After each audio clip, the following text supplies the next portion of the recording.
So here we are again as a follow-up from that last video that I had featuring the more trouble codes that we had in the X5, which of course has not necessarily been the epitome of reliability, although it hasn't been that bad either. We did have a code here recently, and I thought today I would summarize what the P20E9 looked like and what that actually meant and what the final outcome was of that. So here we go.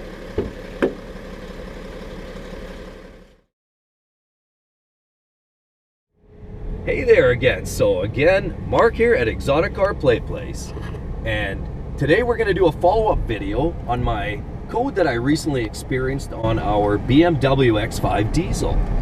Now that code that we found was a P20E9, and if you'll watch my previous video you'll know what we experienced, but let me summarize by saying that leading up to that code we had a minus 35 degrees Celsius day, and along with that the code spit out, after doing some research, we found that that code, which came basically from our OBDII code reader, spit out, had something to do with the DEF fluid, so the diesel exhaust fluid that you would add to the car for emissions.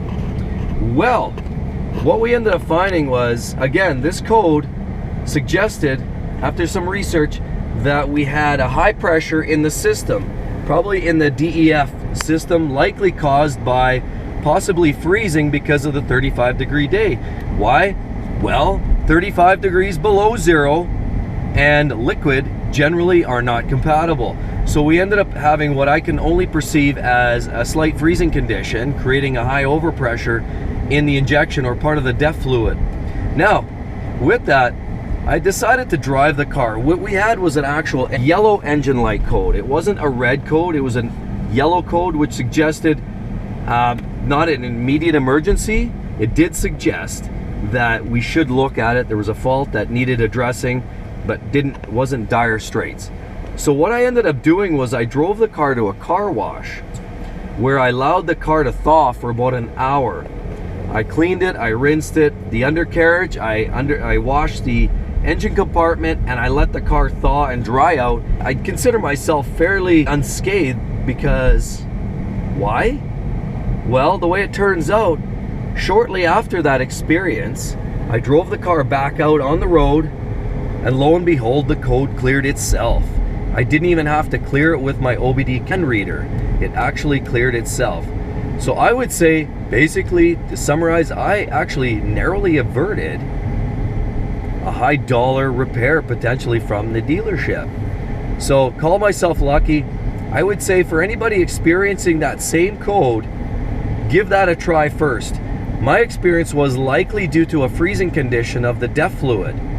And so basically all I did was I got the vehicle to a place where I could thaw it out, get it warm, get it dry, and let it sit in those conditions for a period of time.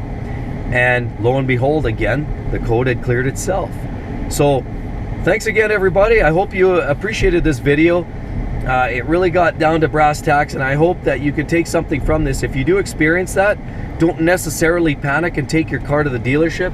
The dealership will cost you some money, and hey, if you want to go that route, that's fine. But like I said, this might be able to save yourself some money. If you do find that code, maybe just get that car into a warm environment, top up your fluid, make sure everything's good there, and you know what, maybe you'll find yourself lucky like I did. So thanks again. Please subscribe, comment, like, and we'll talk to you real soon.